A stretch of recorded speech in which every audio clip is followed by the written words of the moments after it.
இதே திமுக அரசுக்கு எதிராக ஒரு வார்த்தை கூட என்னைக்குமே பேசினது கிடையாது.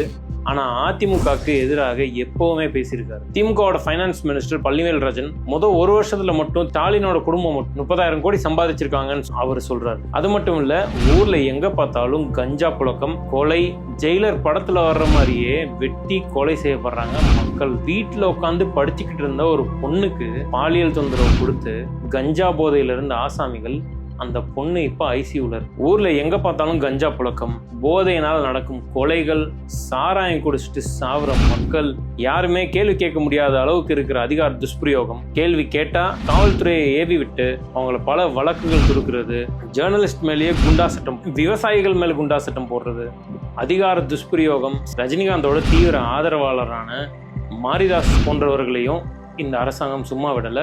யாரு அவங்களுக்கு எதிராக கேள்வி கேட்டால் கூட, அப்படி இருந்து கூட ரஜினிகாந்த் அவர்கள் இன்னுமே திமுகவுக்கு எதிராக எதுவுமே பேசலை.